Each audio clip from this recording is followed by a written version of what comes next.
Good morning students.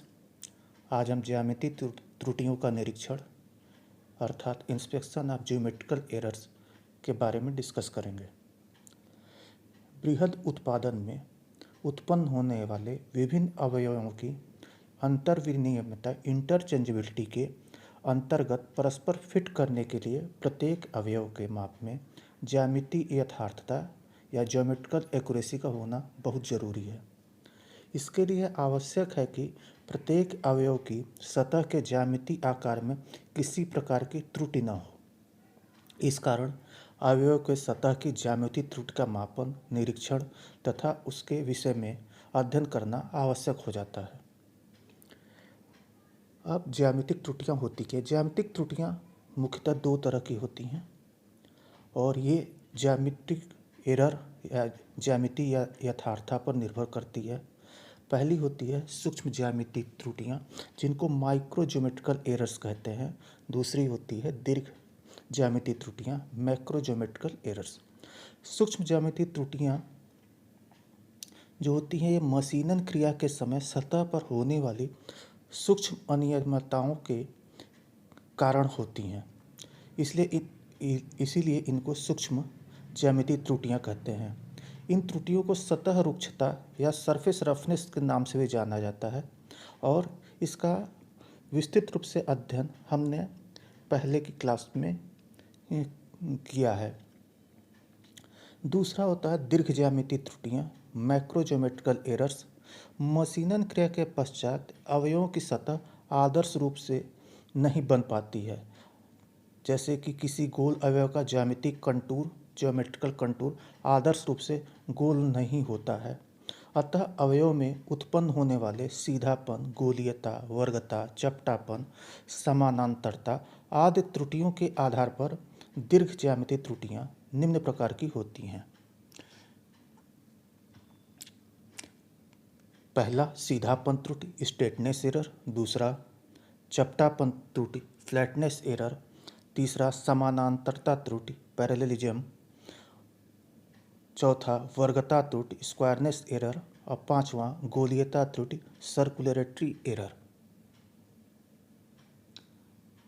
अब हम बारी बारी से एक एक करके हर त्रुटि के बारे में पढ़ेंगे। सबसे पहले सीधापन त्रुटि।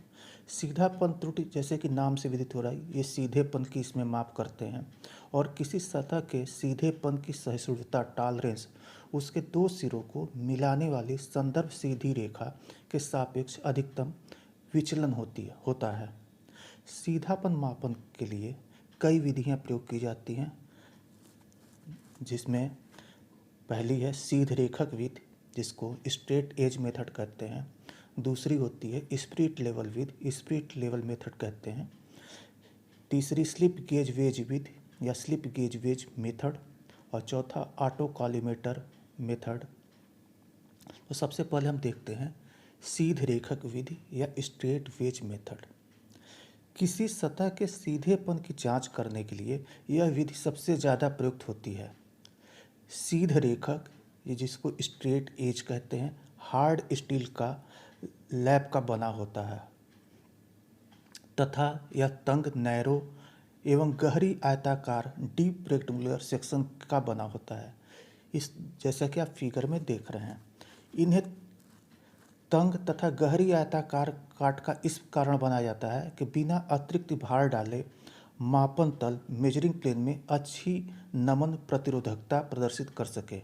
इस प्रकार के किनारों पर छोटी त्रिज्या बना दी जाती है, जिससे किनारों की तीक्ष्णता समाप्त हो जाती है तथा यह कुंदधार की चाकू की तरह, ब्लंट नाइफ की तरह बन जाता है। बड़े आकार के सीध रेखक स्ट्रेट एज ढलवा इस्पात के बने होते हैं, जो लंबी तंग सतह वाले गहरे परवलयाकार आकार के डी पैराबोलिक शेप्ड के होते हैं।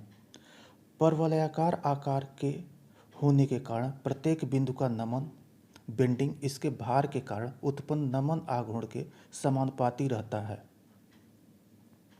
इनको न्यूनतम विक्षेप मिनिमम डिफ्लेक्शन वाले बिंदुओं पर आलंबित किया जाता है। इन बिंदुओं को स्ट्रेट एज पर अंकित किया गया होता है तथा इनके बीच की दूरी 0.544 L होती है, जहाँ L सीध रेखक की लंबाई है। सीध रेखक की यथार्थता उच्च होती है तथा इसका विचलन plus minus 0.01 plus L divided by 5 into 10⁵ से अधिक नहीं होता है। किसी सतह के सीधापन की जांच करने के लिए सीध रेखक को या स्ट्रेट एज को सतह पर रख दिया जाता है तथा आँख की सीध में लाकर प्रकाश में देखा जाता है। यदि सतह सीधी है तो दोनों के बीच कोई प्रकाश नहीं दिखेगा, परंतु यदि सतह सीधी नहीं है तो प्रकाश दिखाई देगा। सतह के सीधेपन की मात्रा उनके बीच के अंतराल में आने वाले प्रकाश के रंग से जानी जाती है।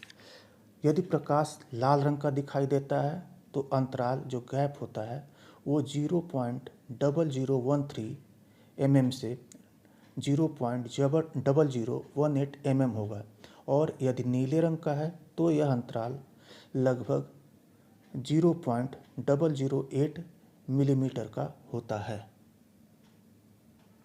आज के लिए बस इतना ही। अगली क्लास में हम स्लिप गेज वेव मेथड और ऑटो कैलोमीटर तथा स्पिरिट लेवल विधि के बारे में डिस्कस करेंगे। Thank you.